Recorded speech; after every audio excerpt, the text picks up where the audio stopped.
Be ready. 5 seconds.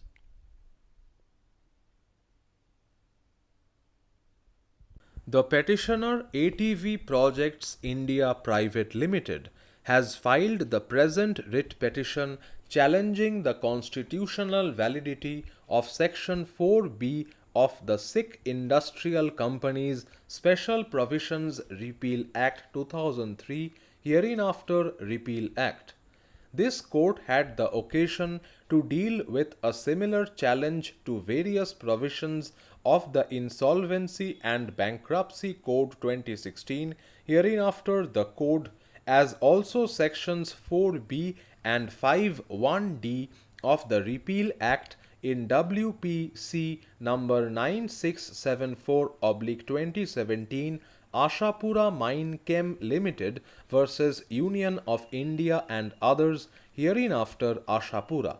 Viday order dated 1st November 2017, the challenge to Section 4B of the Repeal Act has been rejected by this court in Ashapura Supra.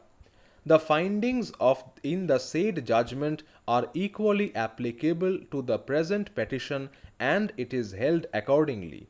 In addition, learned senior counsel for the petitioner has urged some further submissions which are being dealt with in the present order. The petitioner claims to be a leading turnkey project executing company, manufacturing a full range of industrial equipment for sugar and other industries. It ran a highly profitable business till 1994-95 when it suffered severe losses due to various reasons.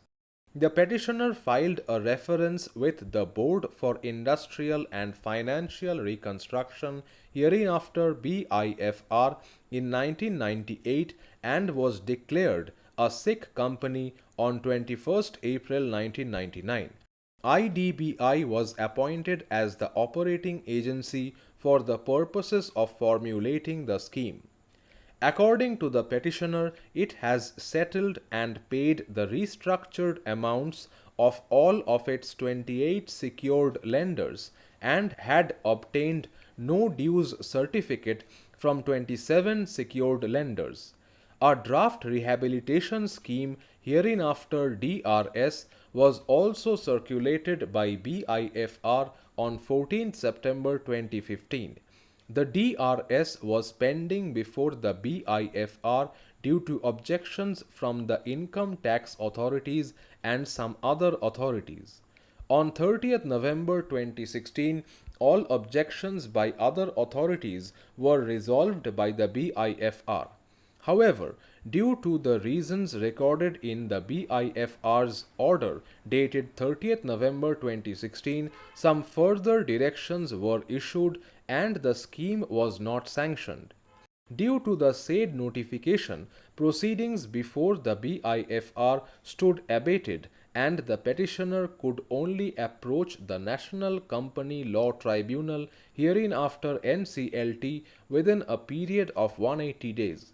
The grievance of the petitioner is that its scheme, which was pending before BIFR, was at a very advanced stage and was almost on the verge of acceptance a day prior to the notification of the Repeal Act.